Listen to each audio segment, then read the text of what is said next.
Hello friends, कैसे हैं आप। मेरे द्वारा बनाई गई वीडियो आपको कैसी लग रही हैं। अगर अच्छी लग रही हैं तो आप उसे लाइक कीजिए, सब्सक्राइब कीजिए, शेयर कीजिएगा। देखिए, मैं जो वीडियो बनाता हूँ मेनली इसलिए बनाता हूँ कि जो लॉ के रिगार्डिंग है, जो जनरल पब्लिक है उसकी अवेयरनेस बढ़े। क्योंकि क्या होता है कि कभी कभी लॉ की कम नॉलेज की वजह से आप लोग अननेसेसरी ऐसी जगह प्रताड़ित हो जाते हैं जहाँ पर अगर आपको लॉ की प्रॉपर नॉलेज है या लॉ के बारे में आपको थोड़ा सा भी ज्ञान है तो आप उस परिस्थिति से आसानी से निकल सकते हैं। ठीक है ना। तो आज मैं आपको बताता हूँ समन केसेस और वारंट केसेस के बारे में। ये देखिए, समन केसेस के बारे में जो है हमारे क्रिमिनल प्रोसीजर कोड के सेक्शन 2W में दिया गया है।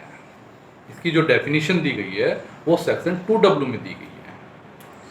देखिए, summon cases are those cases relating to an offence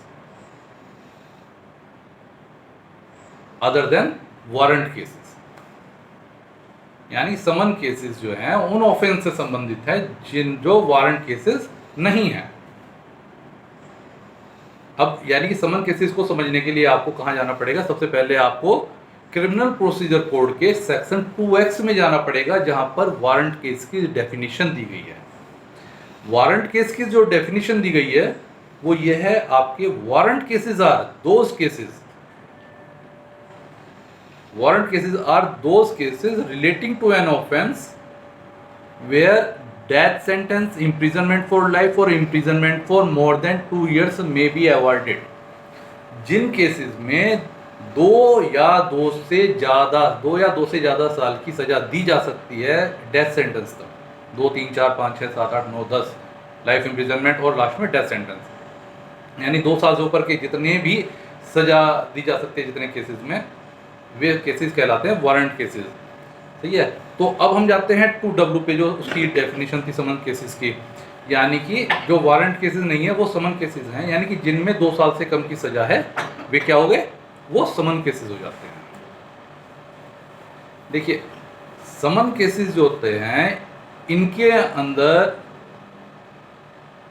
court के पास जो है डिस्क्रिशनरी पावर होती है कि कोर्ट उन केसेस में चार्ज फ्रेम करे या ना करे। ये कोर्ट की डिस्क्रिशनरी पावर होती है।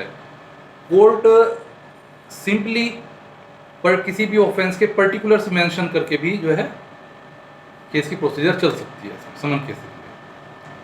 समन केसेस के लिए एक ही प्रोसीजर दी गई है, जबकि जो वारंट केसेस हैं, वारंट केसेस में चार्ज फ्रेम करना मैंडेटरी होता है कोर्ट के लिए।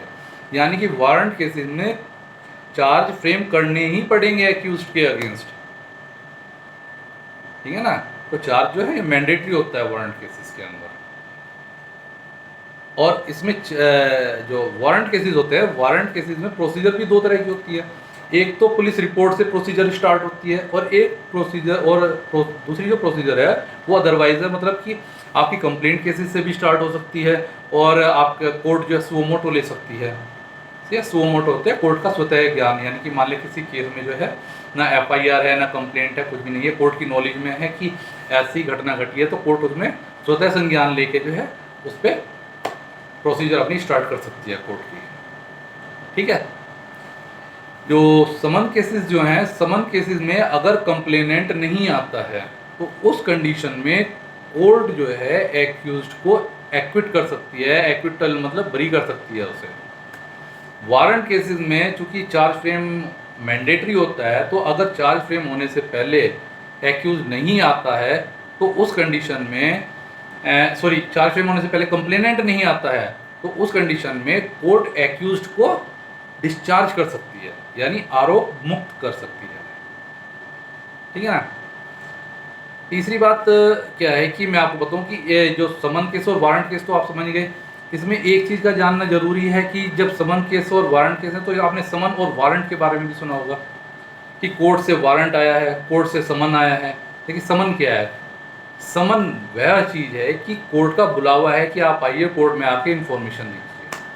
सिंपली समन जो है जिस डेट के लिए इशू किए जाते हैं, मान लिया कोई कोर्ट से समन इशू होते हैं किसी बंदे के लिए कि आपको 8 अगस्त को कोर्ट में आना है, वो बंदा आए या ना आए, 8 अगस्त को वो समन जो है उसका टाइम ख़त्म हो जाएगा, वे समाप्त हो जाएंगे। लेकिन जो वारंट कोर्ट से इशू होते हैं वे वारंट आपके कभी ख़त्म नहीं होते हैं, वे सिर्फ एक दो ही कंडीशन में ख़त्म हो सकते हैं। या तो जिस कोर्ट ने वे वारंट इशू करेंगे वो कोर्ट कैंसिल करेगी उन्हें, या उन वारंट का एग्जीक्यूशन होगा। एग्जीक्यूशन मतलब वारंट में ये है कि उसे लेके आओ किसी बंदे को, तो पुलिस उसे पकड़ के लेके आएगी, तो वो एग्जीक्यूट हो गए तो तब ख़त्म होंगे, उससे पहले वारंट ख़त्म नहीं हो सकते हैं। ठीक है ना। तो आप वारंट केसेस और समन केसेस के बारे में भी समझ गए, समन और वारंट के बारे में भी समझ गए। देखिए समन के और वारंट के अंदर क्या है, जो मेंशन होता है, एक तो केस की डिटेल मेंशन होती है, डिटेल से मतलब केस का नाम मेंशन होता है उसमें।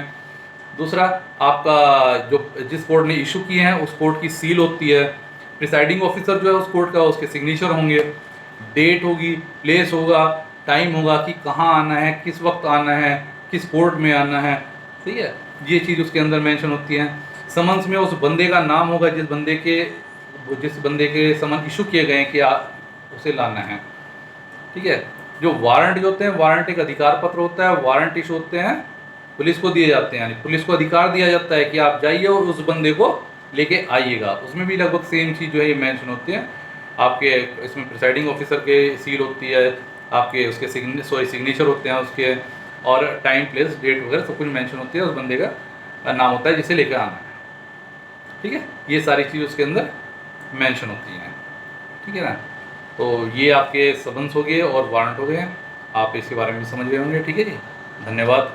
अगर आपको मेरी वीडियो पसंद आ रही है तो आप प्लीज़ उसे लाइक कीजिए, सब्सक्राइब कीजिए और शेयर कीजिए, जिससे मैं ज़्यादा से ज़्यादा ये वीडियो बना सकूं। और इन वीडियोस से आप देख भी रहे हैं, एक जनरल पब्लिक को जो है लॉ के रिगार्डिंग अवेयरनेस इससे बढ़ेगी। अगर आपको अच्छी लग रही है तो आप अगर मेरे को लाइक करेंगे, सब्सक्राइब करेंगे, शेयर करेंगे, तो उससे क्या है कि एक मोटिवेशन मिलता है, मैं भी ज़्यादा से ज़्यादा अच्छी वीडियो बना के आपके पास तक पहुँचाने की कोशिश करूँगा। धन्यवाद।